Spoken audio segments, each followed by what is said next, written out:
"Stand and deliver, all or nothing. Who is this young man? He has the air of a lord," said Lord Hawthorne, a gentleman from a small Yorkshire town. In his ballroom he was having a country dance.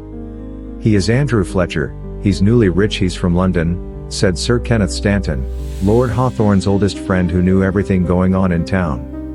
"He seems to like my daughter a lot," said Lord Hawthorne. "I think I should speak to him. She is wide-eyed and naive. I don't want him breaking her heart." "Yes," said Sir Kenneth. They walked over to his pretty daughter Amy and her suitor. "Hello, Amy," said the Lord to his daughter. "Hello, Papa," said Amy. "Who is your new friend?" asked Lord Hawthorne of Andrew, who looked nervous. "He's Andrew Fletcher, he's newly from London," said Amy. "Hello, sir," said Andrew. "That's an Essex accent, not a London one," said Lord Hawthorne, suspecting he was lying about himself. "I am originally from Loddon in Essex," said Andrew, trying to cover up and make an excuse for his accent. He was in fact from Loddon, Essex. "You meet many highwaymen there?" asked the Lord, trying to test his honesty. He'd been there, and it was a hotbed of highwaymen. "A few. They are hard to avoid there," said Andrew, not lying. "The Ghost, and the Terror of Essex, are from Loddon too," said Lord Hawthorne. "Yes," said Andrew, trying to hide his nerves as he planned to escape if he needed to. He was in fact one of the highwaymen, who mentioned he feared he was caught. He knew the Lord from his work on the road.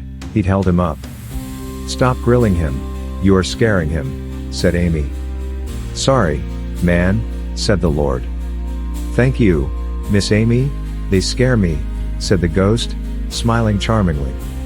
"Yes, they are brutes," said Amy. The Ghost felt guilty for what he was doing to the girl. He had to seduce her to get close to her father, which so far wasn't working on her father. She seemed an innocent girl who he would have wanted to protect from rogues like himself usually. But he had method behind his treachery. He was desperate to save a life. He felt he had no other option than to be a cold-hearted cad. It was all or nothing to him, so the Ghost, who was in truth a lord, he was the Earl of Essex, had no other choice but to go against his principles. "Drew," another man behind him said. "Yes," Andrew said. He was happy to be reminded he wasn't alone in his quest to save a friend. The Terror, sensing his nerves, put his hand on his back to comfort his young friend. Andrew smiled. "Go dance with her," said Terry the Terror. Amy smiled at Andrew. "Yes," said the father. Amy and Andrew walked away and danced. Terry watched them. Andrew was an expert but nervous dancer. Terry thought they looked a perfect match.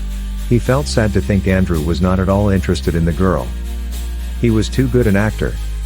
She was only a means to a greater end. Andrew rode with her every day and became close to her and her family, as was the plan.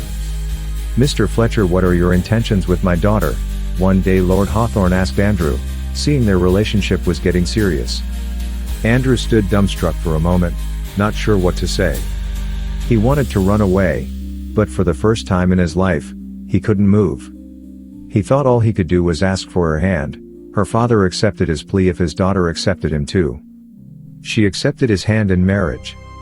Later that day, Andrew sat drunk and tried to become more plastered in the pub. Sadly, hours after, the even more plastered highwayman held up the Hawthorns. He was unmasked and recognized as Andrew. The next day, a sober Andrew went to see Amy. He complained about blacking out and forgetting where he was the previous night. They looked at him, knowing who he was. Hawthorne called in some soldiers who were there to talk to the victims about the robbery. Andrew didn't know what was happening. He'd forgotten the robbery. Amy cried, accusing him of robbing them last night. He thought his plan had failed, and he wasted his time and felt worse for what he did to the girl. He was in shock. He tried to run but was captured. The devastated man was put in prison waiting for his trial. There he met a friend in his cell.